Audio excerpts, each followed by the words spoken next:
어려운 뉴스는 쉽게, 복잡한 세상 소식은 간단하게 전해드리는 이슈 펀치 시간입니다. 네, 오늘은 김종수 기자와 이승희 아나운서가 전해드립니다. 오늘 하루 뜨거웠던 뉴스 속 이슈 짚어보는 한밤의 뉴스풀이 이슈 펀치입니다. 오늘은 경제 살리기, 김영란법, 그리고 과거를 바라보는 독일과 일본의 대조적인 모습을 살펴보러 지금 같이 출발하시죠.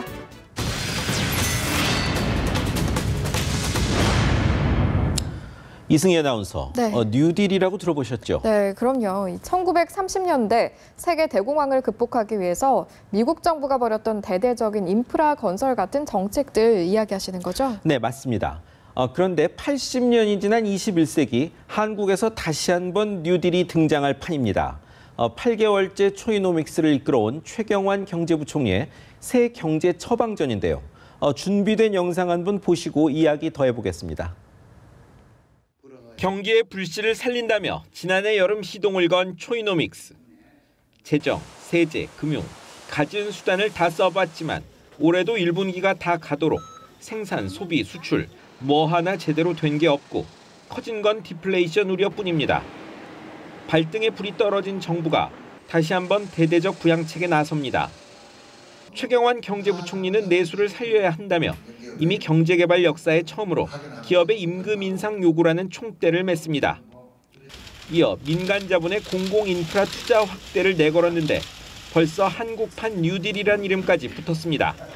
대규모 인프라 투자를 통해서 수요를 강조함으로써 세계 경제 위기를 극복한 그런 뉴딜 정책을 전 세계가 좀 다들 좀 써보자고 이렇게 생각을 하고 있습니다. 그래서 우리나라도 이런 필요성 공감하고 있기 때문에 큰 제도적인 개선 방안을 좀 마련하겠다.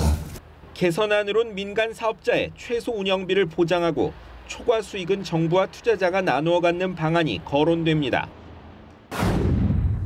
그러니까 정부와 민간이 함께 각종 인프라 사업 투자에 나선다는 거군요. 네, 그렇습니다. 원래 이런 사업은 정부 몫이죠. 그런데 아시다시피 연말정산 파동이 날 정도로 재정에 여유가 없으니 자본의 파업이란 말이 나올 정도로 꿈쩍 않는 민간 자본을 움직여보자는 겁니다. 네, 저번 주에는 최 부총리가 내수 살리려면 임금을 올려야 한다고 기업들에 촉구했는데 그 연장선인 건가요? 그렇습니다. 더해서 기준금리도 내렸으면 하는 바람도 감지되고 있습니다.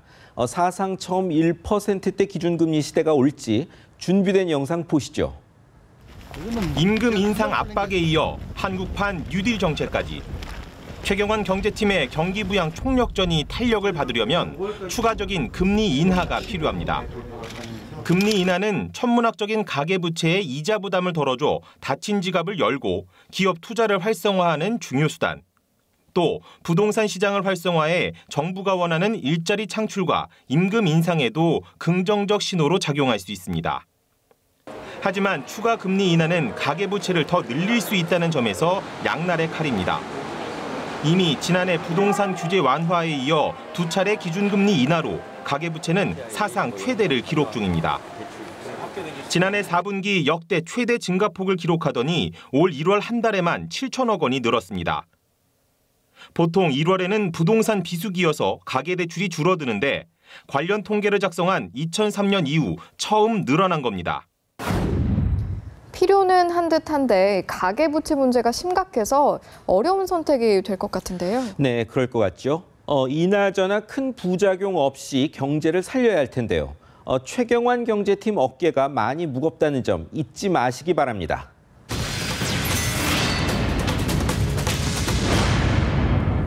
우리나라를 맑게 만들자며 만든 청탁 및 금품 등 수수의 금지에 관한 법률, 좀 길죠? 일명 김영란법인데요. 만들라고 할 땐 2년 넘게 뭉개던 정치권, 기껏 만든다는 게 엉뚱하게 고쳐놔서 벌써 헌법소원까지 제기됐죠. 네, 이걸 보는 원래 제안자 김영란 전 국민권익위원장의 생각은 어떨까요? 법 통과 일주일 만에 김 전 위원장이 자신의 생각을 밝혔습니다. 한마디로 김영란법엔 김영란이 반쪽만 있다, 이 말이 아닐까 싶습니다. 준비된 영상 보시겠습니다. 공직자는 가족 혹은 친척과 관련된 일은 못하도록 해야 한다.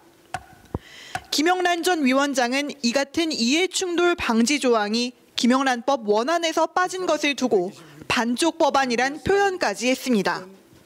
이 부분은 반부패 정책의 매우 중요한 부분이라고 생각을 해서 함께 시행되어야 한다 이렇게 생각을 했는데 아시다시피 분리되어 일부만 통과를 하였습니다. 세부 조항에 대한 아쉬움도 나타냈습니다. 무엇보다 부정청탁의 개념이 축소된 점, 100만 원 이하 금품 수수의 경우 직무 관련성이 있어야만 과태료를 부과하기로 한 점 등 7개 부문이 원안보다 후퇴했다고 지적했습니다.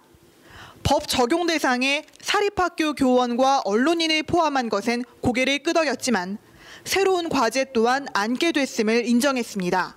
지금이라도 우리 헌법상의 언론의 자유가 침해되지 않도록 특단의 조치가 마련되어야 한다고 생각을 합니다. 어쩌다 이렇게 됐을까요? 어처구니 없다는 생각이 든 건 정말 어쩔 수 없네요. 네, 법 제안자의 원안 그대로 법을 제정해야만 할 이유는 없습니다. 그건 국회 권한이니까요. 하지만 입법권은 내용을 기묘하게 만들라고 준 것은 아닙니다. 그렇습니다. 법 제안 뒤 900일 넘게 나 몰라라 하다 뒤늦게 만든 국회. 문제점 고치는 데는 제발 신속히 움직이기 바랍니다.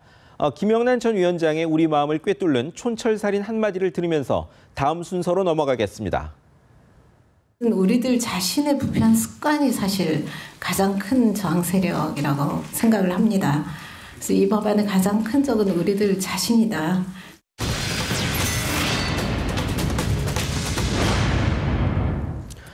올해는 현 세계 체제의 근간이 된 2차 대전 종전 70주년입니다.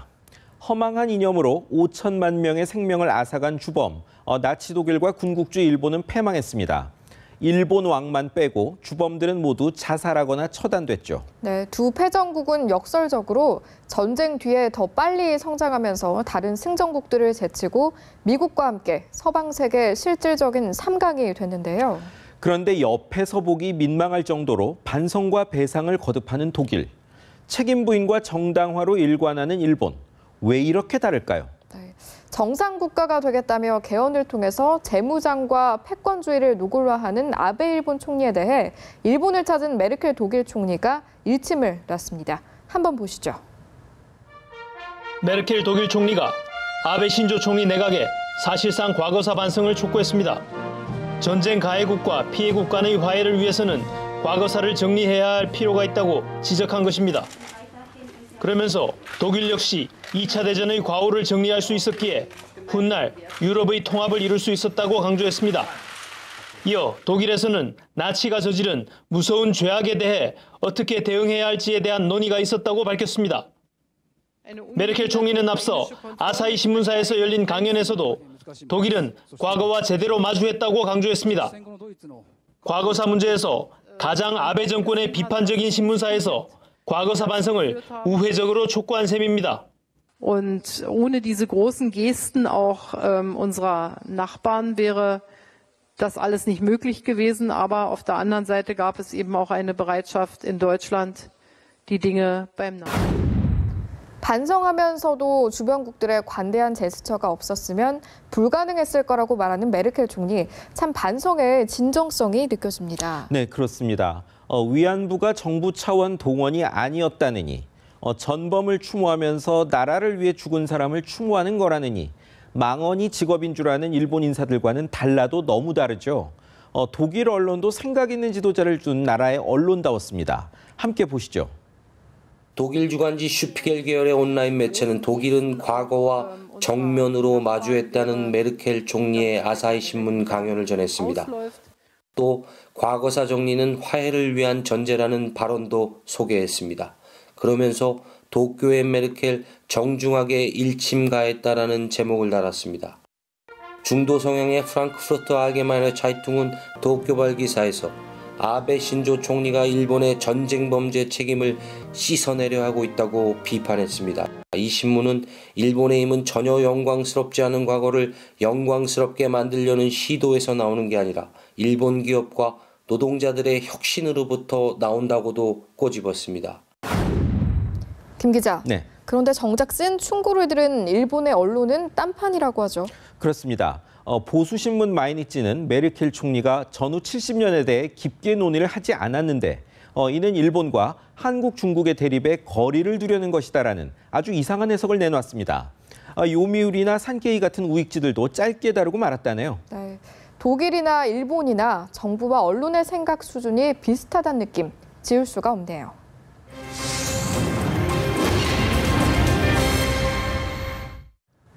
경제도 살려야겠고 나라도 깨끗하게 만들어야겠고 잘못된 역사에 인한 외교 갈등도 해소해야 하고 참 갈 길이 멉니다. 특히 메르켈 총리의 발언은 망언 제조기 일본 인사들도 부족해 이 갈등의 책임을 한국과 중국에 돌린 셔먼 미 국무부 차관의 상처받은 우리 국민들에게 아직 상식이 살아있음을 느끼게 해줬습니다. 네, 오늘 준비한 소식은 여기까지입니다. 내일 밤 새 뉴스로 다시 찾아뵙겠습니다. 고맙습니다.